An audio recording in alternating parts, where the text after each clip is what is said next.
कृष्ण गोविंद हरे मुरारी, हे नाथ नारायण वासुदेवा। सूर्य के रथ और उसकी गति का वर्णन। श्री सुखदेव जी कहते हैं कि राजन, परिमाण और लक्ष्यों के सहित इस भूमंडल का कुल इतना ही विस्तार है, सो तुम्हें मैंने क्या बता दिया।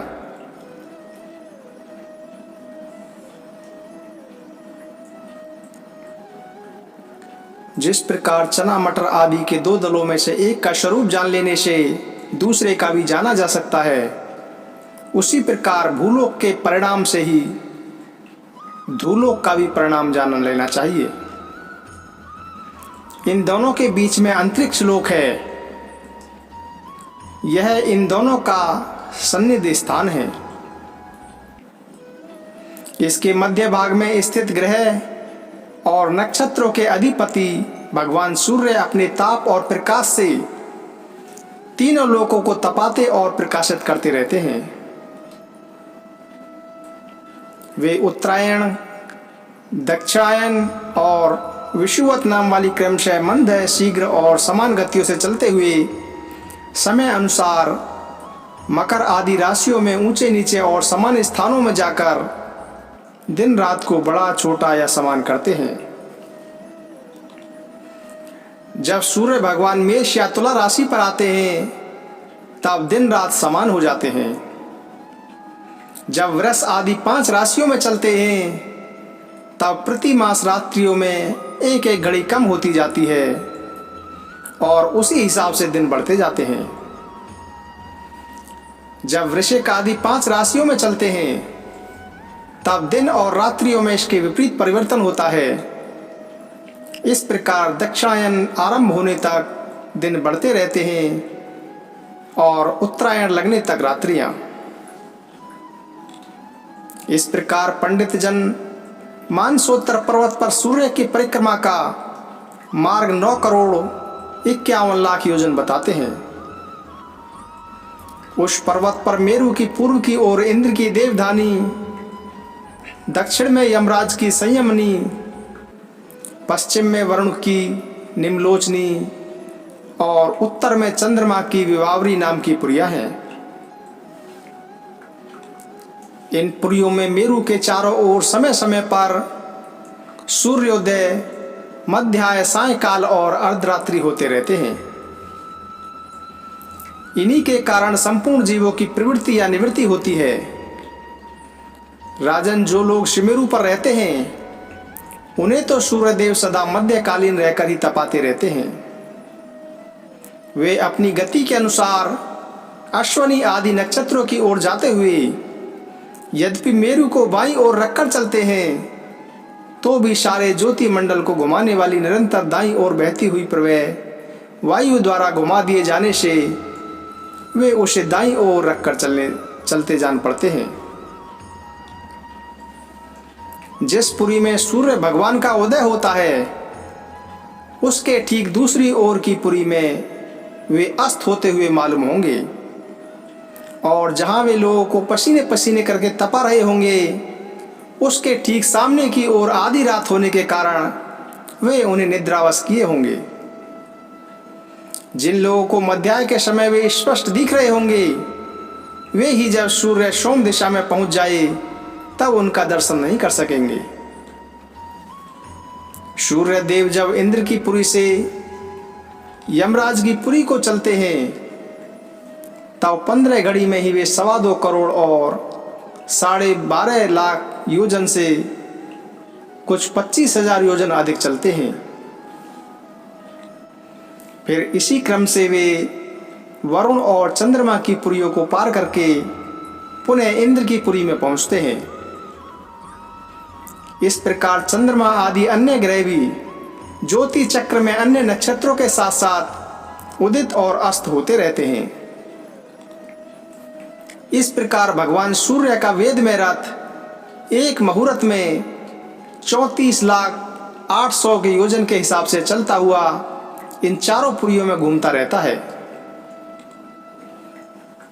इसका संवत्सर नाम का एक चक्र पहिया बतलाया जाता है। उसमें मास रूप 12 अरे हैं और ऋतु रूप 6 नेमिया हाल हैं। 3 चौमासे रूप 3 नाभि हैं। इस रथ की दूरी का एक सिरा मेरु पर्वत की चोटी पर है और दूसरा मानसोत्तर पर्वत पर। इसमें लगा हुआ यह पहिया कोलू के पहिए के समान घूमता हुआ मानसोत्तर पर्वत के ऊपर चक्कर लगाता है। इस धुरी में जिसका मूल भाग जुड़ा हुआ है, ऐसी एक धुरी और है। वह लंबाई में इससे चौथाई है। उसका ऊपरी भाग तैल यंत्र के धुरे के समान ध्रुवलोक से लगा हुआ है। इस रथ में बैठने का स्थान 36 लाख योजन लंबा और 9 लाख योजन चौड़ा है। इसका जुआ भी 36 लाख योजन ही लंबा है। इसमें वरुण नाम के सारथी ने गायत्री आदि छन्नों से नाम वाले 7 घोड़े जोत रखे हैं। वे ही इस रथ पर बैठे हुए भगवान सूर्य को ले चलते हैं। सूर्य देव के आगे उन्हीं की ओर मुंह करके बैठे हुए अरुण उनके सारथी का कार्य करते हैं। भगवान सूर्य के आगे अंगूठे के पोरियों के बराबर आकार वाले वालखिल्य आदि 60,000 ऋषि स्वस्ति वाचन के लिए नियुक्त हैं। वे उनकी स्तुति करते रहते हैं। इनके अतिरिक्त ऋषि, गंधर्व, अप्सरा, नाग, यक्ष, राक्षस और देवता भी, जो कुल मिलाकर 14 हैं, किंतु जोड़े से रहने के कारण 7 गण कहे जाते हैं। प्रत्येक मास में भिन्न भिन्न नामों वाले होकर अपने भिन्न भिन्न कर्मों से प्रत्येक मास में भिन्न भिन्न नाम धारण करने वाले आत्मस्वरूप भगवान सूर्य की 2-2 मिलकर उपासना करते हैं। इस प्रकार भगवान सूर्य भूमंडल के 9 करोड़ 51 लाख योजन लंबे घेरे में से प्रत्येक क्षण में 2002 योजन की दूरी पार करते हैं।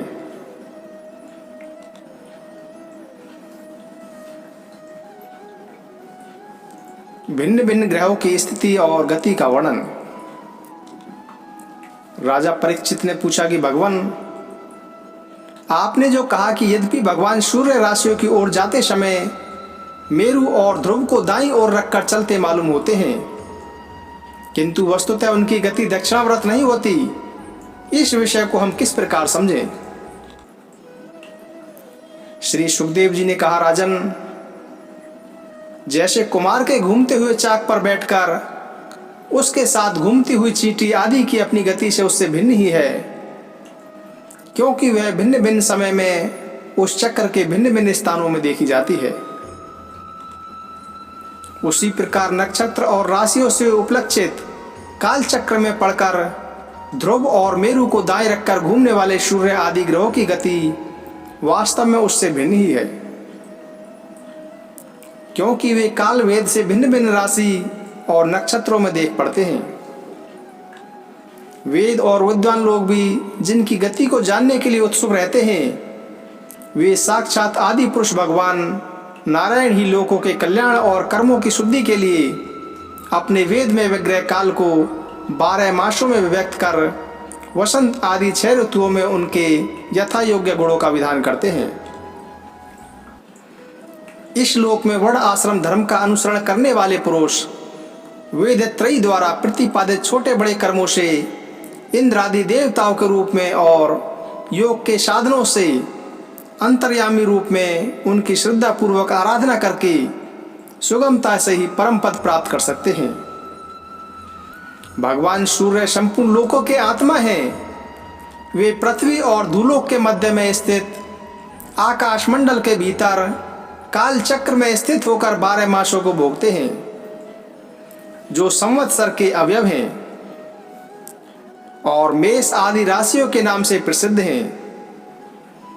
इनमें से प्रत्येक मास चंद्रमा के शुक्ल और कृष्ण 2 पक्ष का, पितृमान से 1 रात और 1 दिन का तथा सौरमान से 2.25 नक्षत्र का बताया जाता है। जितने काल में सूर्य देव इस संवत्सर का 6ठा भाग भोगते हैं, उसका वह अवयव ऋतु कहा जाता है। आकाश में भगवान सूर्य का जितना मार्ग है उसका आधा वे जितने समय में पार कर लेते हैं उसे एक ऐन कहते हैं, तथा जितने समय में वे अपनी मंद तीव्र और समान गति से स्वर्ग और पृथ्वी मंडल के सहित पूरे आकाश का चक्कर लगा जाते हैं उसे अवान्तर भेद से संवत्सर, परिवत्सर, अनुवत्सर अथवा वत्सर कहते हैं। इसी प्रकार सूर्य की किरणों से 1,00,000 योजन ऊपर चंद्रमा है। उसकी चाल बहुत तेज है, इसीलिए वह सब नक्षत्रों से आगे रहता है।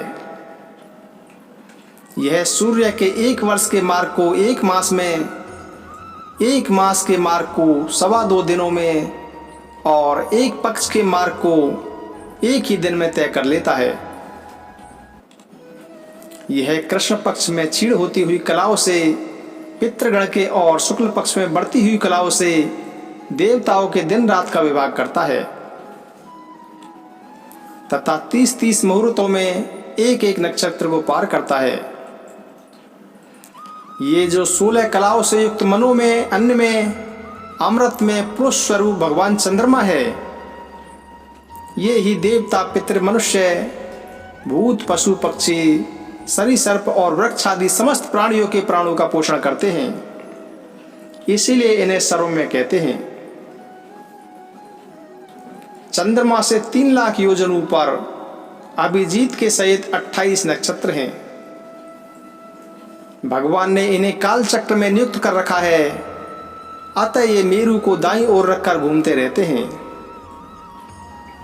इनसे 2,00,000 योजन ऊपर शुक्र दिखाई देता है। यह सूर्य की शीघ्र मंद और समान गतियों के अनुसार उन्हीं के समान कभी आगे कभी पीछे और कभी साथ साथ रहकर चलता है। यह वर्षा कराने वाला ग्रह है, इसीलिए लोगों को प्राय सर्वदा ही अनुकूल रहता है। इसकी गति से ऐसा अनुमान होता है कि यह वर्षा रोकने वाले ग्रहों को शांत कर देता है। शुक्र की गति के साथ साथ बुध की भी व्याख्या हो गई। शुक्र के अनुसार ही बुध की गति भी समझ लेनी चाहिए। यह चंद्रमा का पुत्र शुक्र से 2,00,000 योजन ऊपर है। यह प्राय मंगलकारी ही है, किंतु जब सूर्य की गति का उल्लंघन करके चलता है तब बहुत अधिक आंधी, बादल और सूखे के भय की सूचना देता है। इससे 2,00,000 योजन ऊपर मंगल है। वह यदि वक्र गति से न चले तो 1-1 राशि को 3-3 पक्ष में भोगता हुआ 12 राशियों को पार करता है।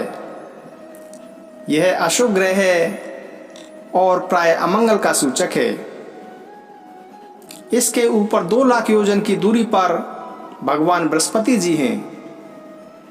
ये यदि वक्र गति से न चलें तो 1-1 राशि को 1-1 वर्ष में भोगते हैं। ये प्राय ब्राह्मण कुल के लिए अनुकूल रहते हैं। बृहस्पति जी से 2,00,000 योजन ऊपर शनिश्चर दिखाई देते हैं।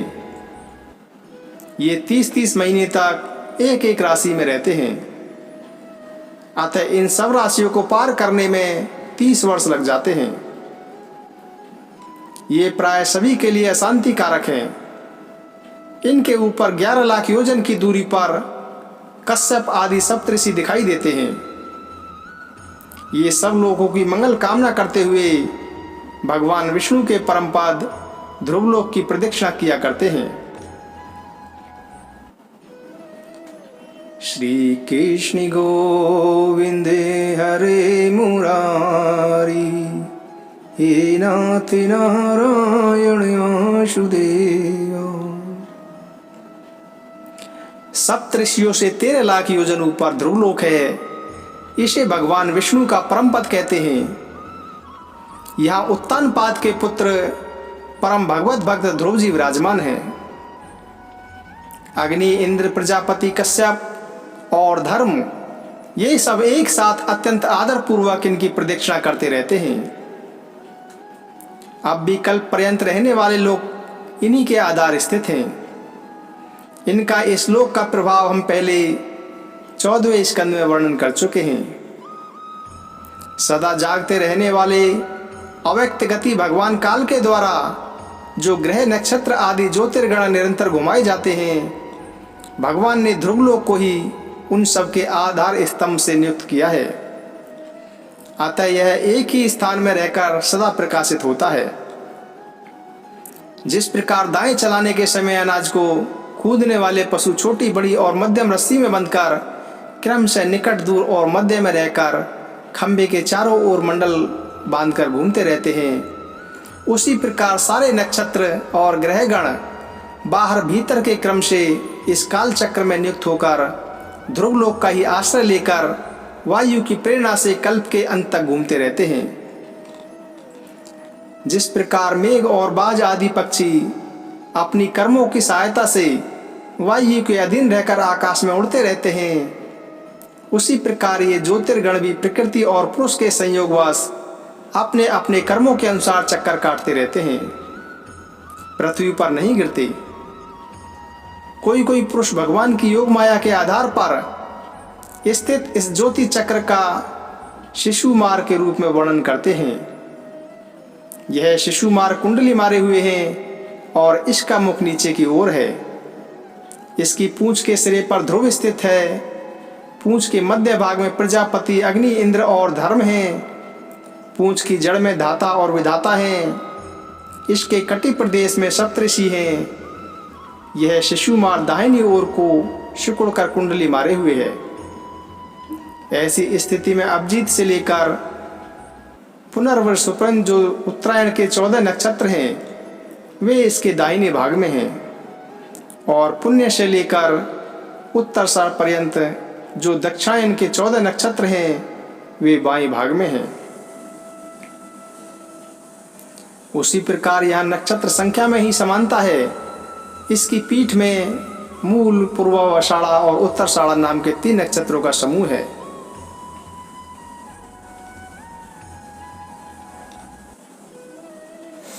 राजन, यह भगवान विष्णु का सर्वदेव में स्वरूप है।